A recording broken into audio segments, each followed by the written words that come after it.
Pernahkah kita berpikir mengapa Facebook, TikTok, Instagram itu gratis, teman-teman? Apakah itu hanya sebatas sosial media saja, atau justru adalah sebuah senjata untuk menyerang sebuah negara?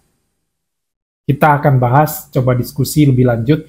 Nanti kita akan coba diskusi bareng si ChatGPT.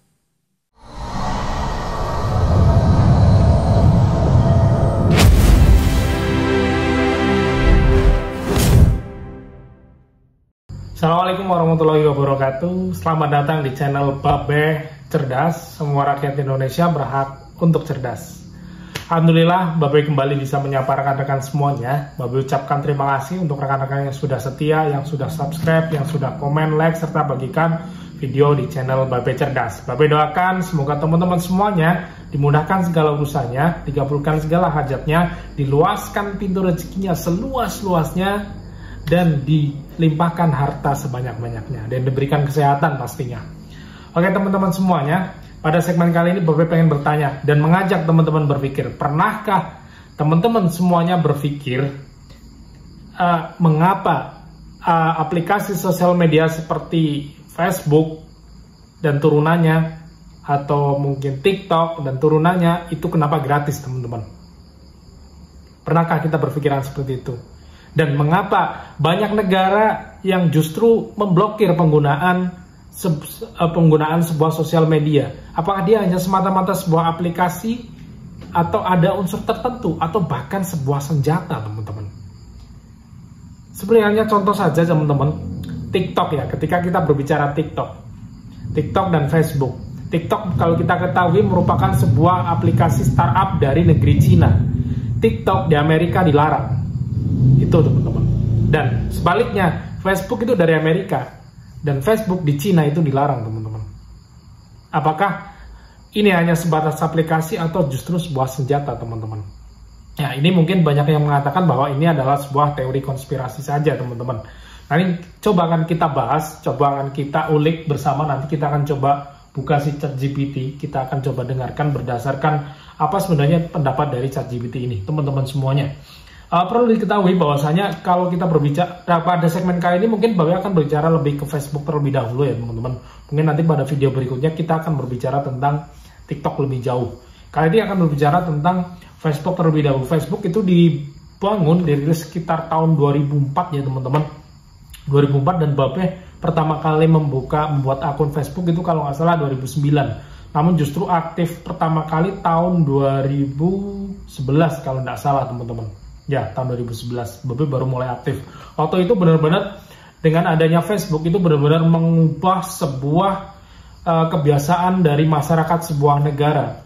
Pada waktu itu banyak sekali orang yang mulai curhat di Facebook, orang muda mulai mengeluh, bahkan mengeluh di Facebook dengan adanya walls atau dinding, orang muda mulai mengeluh di sana, teman-teman. Waktu itu belum booming yang namanya video, konten-konten video seperti saat ini. Mungkin sebatas gambar lah saat itu, teman-teman.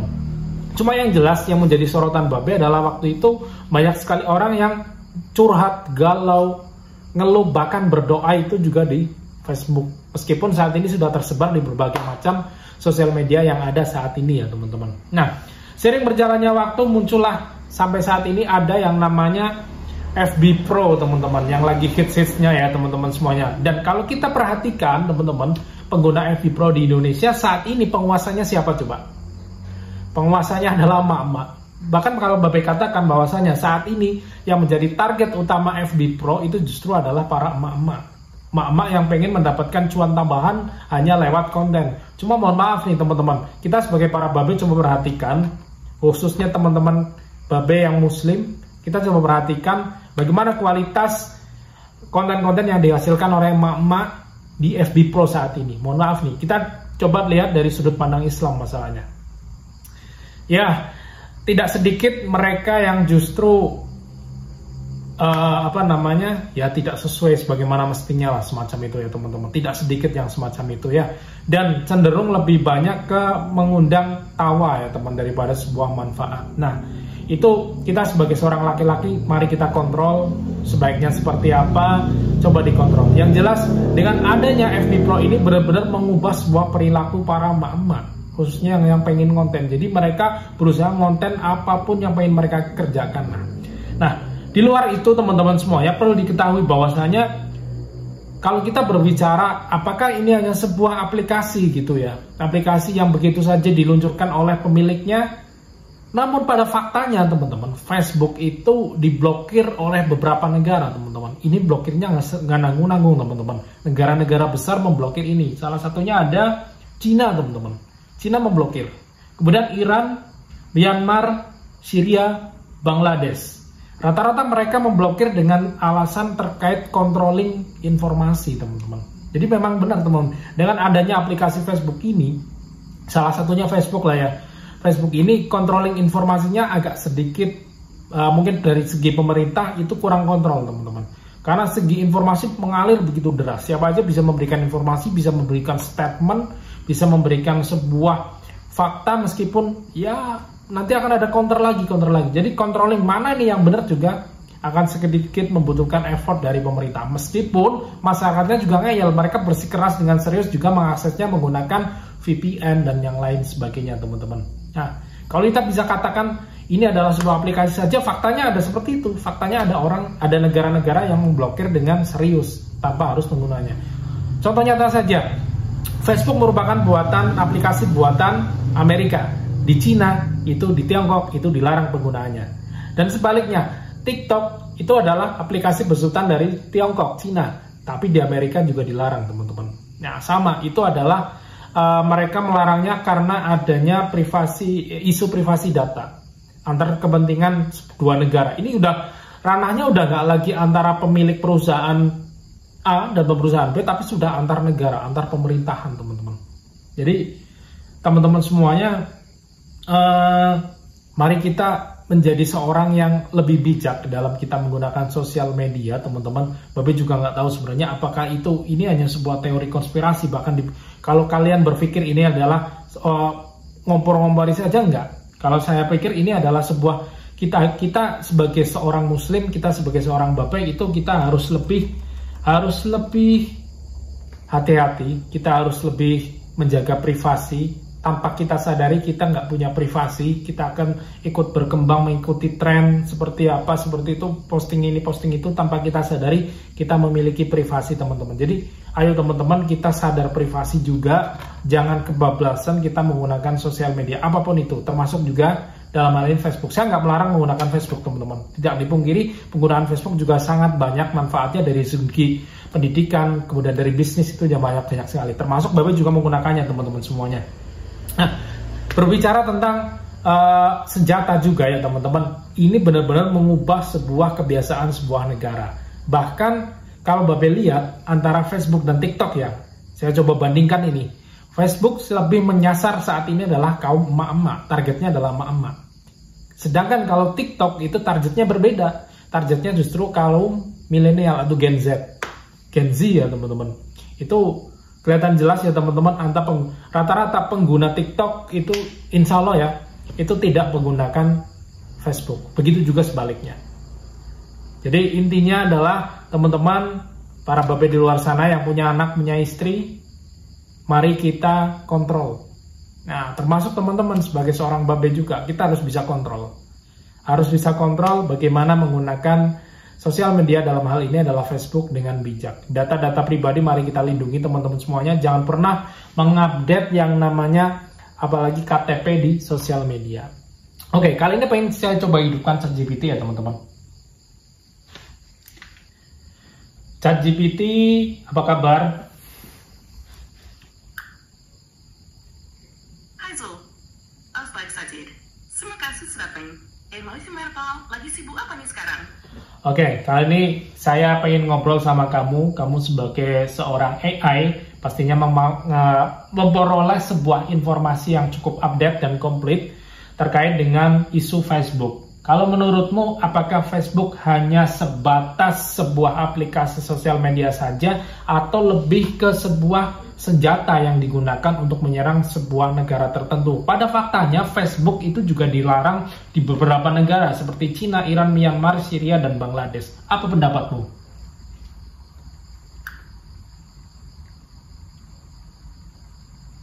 Pertanyaan menarik, Zul.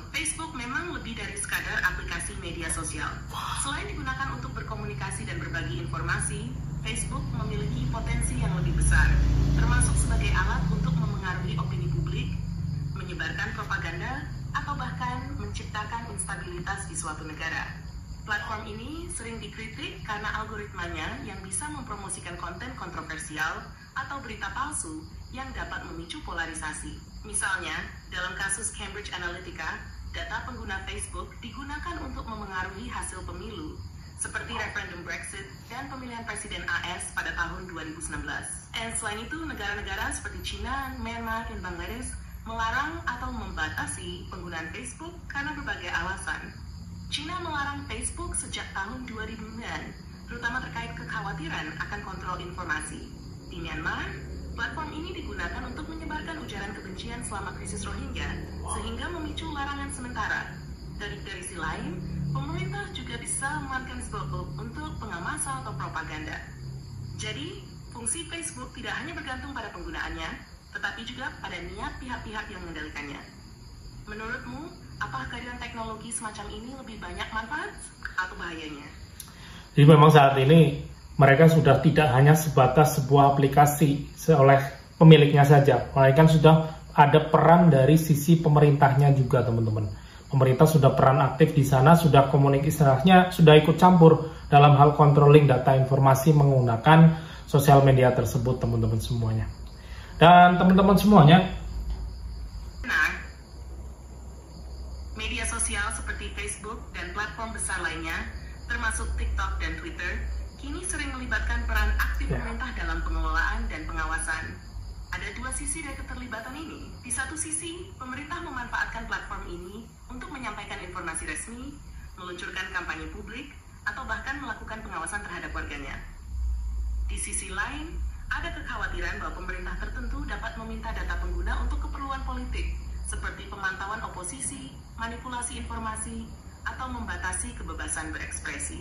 Di negara-negara dengan kebijakan ketat seperti Tiongkok atau Iran, pengawasan terhadap media sosial sangat intensif. Sementara di negara lain seperti AS dan Uni Eropa, ada upaya lebih besar untuk memastikan transparansi dan akuntabilitas platform melalui regulasi seperti GDPR. Ini membuat media sosial tidak lagi sekadar alat komunikasi, tetapi juga menjadi medan politik, ekonomi, dan kontrol sosial. Bebas, ada tren yang manfaat atau justru risikonya. kalau kita berbicara data, untuk saat ini pengguna Facebook terbesar di Indonesia itu apakah laki-laki, apakah perempuan?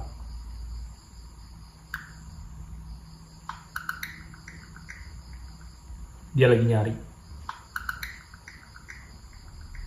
Ini tandanya dia Saat lagi. ini di Indonesia, mayoritas pengguna Facebook adalah laki-laki, dengan proporsi sekitar 51,3%, sedangkan perempuan menyumbang 48,3% dari total pengguna. Data ini mencerminkan demografi pengguna media sosial yang cukup seimbang di tanah air. Dari segi jumlah, pengguna Facebook di Indonesia sangat besar, mencapai lebih dari 198 juta orang per Oktober 2023, yang mencakup sekitar 70% dari total populasi nasional. Pengguna terbanyak berasal dari kelompok usia generasi Z dan milenial, yakni rentang usia 12-4 tahun. Kalau misalkan kita berbicara tentang konten kreator saat ini, atau pengguna FB Pro saat ini, paling banyak siapa nih? Laki-laki atau perempuan pengguna FB Pro? Konten kreator.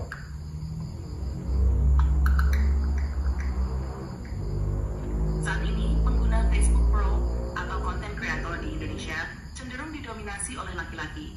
Tetapi perempuan juga mulai memiliki peran penting dalam ekosistem ini. Hal ini terkait dengan meningkatnya jumlah konten kreator perempuan yang aktif memproduksi konten di platform seperti Facebook dan Instagram. Kedua gender memiliki kesempatan yang sama untuk mendapatkan keuntungan dari Facebook Pro, terutama dengan fitur-fitur baru yang memungkinkan monetisasi langsung melalui konten yang dibuat. Apakah kamu tertarik jadi kreator konten juga, Zul? Ya, teman-teman semuanya, ini berbeda dengan apa yang saya sampaikan tadi. Kalau dari analisis saya, itu pengguna konten kreator saat ini terbanyak di Facebook adalah para emak-emak ya teman-teman. Cuma kalau data yang diberikan oleh ChatGPT, yang diperoleh ChatGPT justru laki-laki lah pengguna terbanyak. Itu mungkin bisa jadi terlepas karena saya sekali lihat konten tentang kreator emak-emak itu menimbulkan banyak sekali nanti rekomendasi tentang konten kreator emak-emak. Karena tidak dipungkiri, Facebook juga sepertinya sudah menggunakan AI untuk memberikan rekomendasi tontonan atau gambar-gambar yang mereka berikan kepada kita sebagai penggunanya. Intinya teman-teman, di akhir video ini Bapak ingin menyampaikan bahwasanya marilah kita menjadi seorang pengguna sosial media yang lebih bijak dalam kita memberikan informasi, membagi kebiasaan kita. Mari kita belajar menjadi seseorang yang memiliki privasi ya teman-teman. Karena privasi itu menjadi sebuah aset bagi diri kita. Sekian yang dapat Bapak sampaikan. Dalam video berikutnya, Bapak akan membahas tentang, mungkin lebih dalam tentang TikTok ya teman-teman. Karena perlu teman-teman ketahui, TikTok itu asalnya dari negeri Tiongkok. Tapi nama TikTok itu tidak digunakan di Tiongkok. Karena itu terkait regulasi dari pemerintah Tiongkok teman-teman. Di Tiongkok itu namanya beda, namanya adalah Douyin. Dan itu regulasi data yang diperoleh servernya berbeda. Menarik kan teman-teman? Pastiin teman-teman subscribe video channel ini dan jangan lupa nyalakan loncengnya. Terima kasih. Wassalamualaikum warahmatullahi wabarakatuh. Salam Babe cerdas, semua rakyat Indonesia berhak untuk cerdas.